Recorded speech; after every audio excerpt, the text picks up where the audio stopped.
जय जय श्री राधे, जय जय श्री कृष्णा। हमारे प्रिय दर्शकों के लिए, सबके लिए जय जय श्री राधे। आज लाइव आए थे मौनी अमावस्या के बारे में कुछ जानकारी देने के लिए। तो जानकारी यह देनी थी कि कल बुधवार की मौनी अमावस्या है।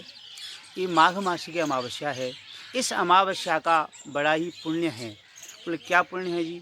इस अमावस्या के दिन जो श्री तीर्थों में गंगा, यमुना, सरस्वती, भागीरथी, नर्मदा, चरमनवती आदि जो नदियों में स्नान करते हैं, उनको बहुत सा पुण्य मिलता है।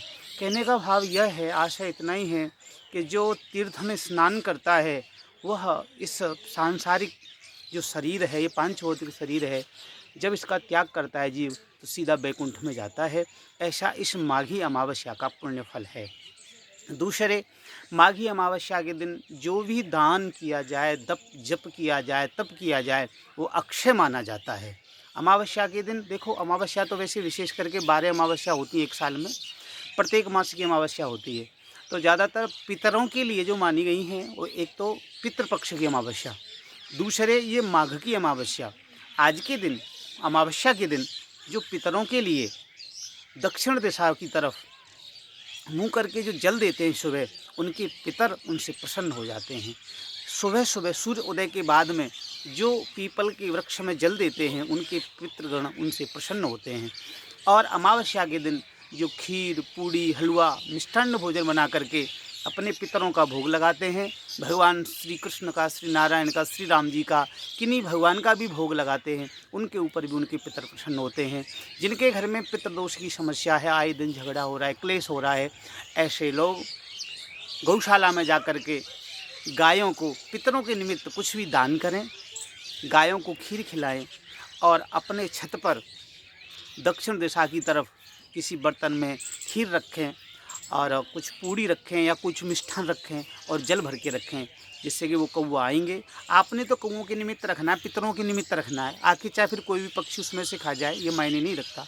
तो जो लोग ये जो माघी अमावस्या है, इस अमावस्या के दिन दान करते हैं, जप करते, तप करते हैं, वो अनंत गुना फलदायी होता है।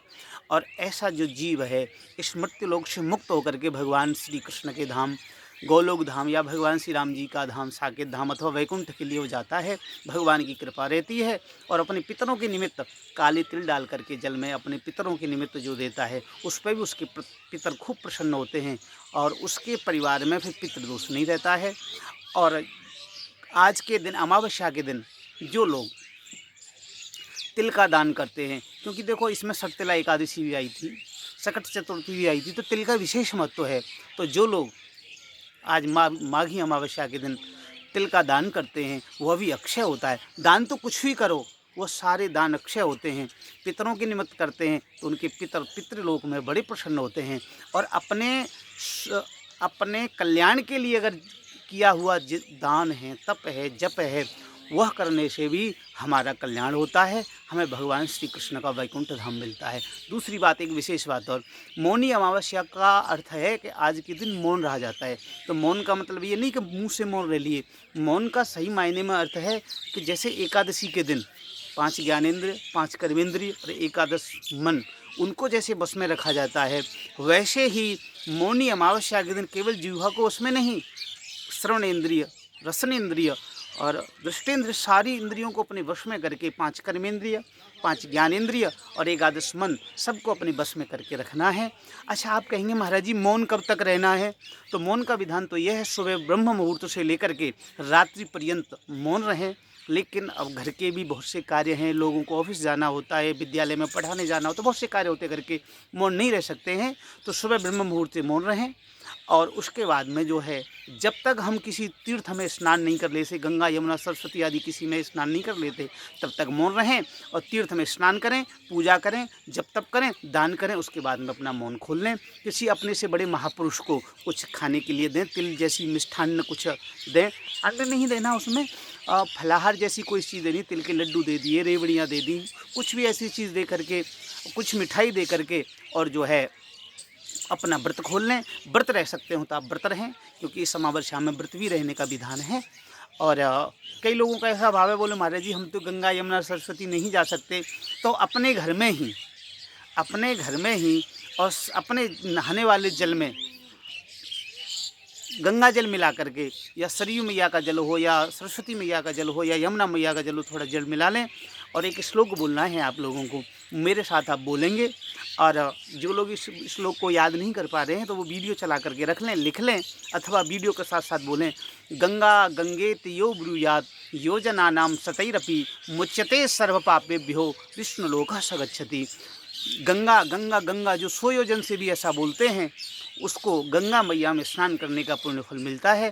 तो अगर आप किसी कारणवश गंगा मैया में स्नान करने में असमर्थ हैं, नहीं जा पाए हैं, यमुना मैया में स्नान करने के लिए नहीं जा पाए हैं, तो आप घर से बैठ करके गंगा यमुना सरस्वती भागीरथी नाम का उच्चारण करें, और ऐसे उच्चारण करके अपने ऊपर जल डालें और जल से स्नान करें।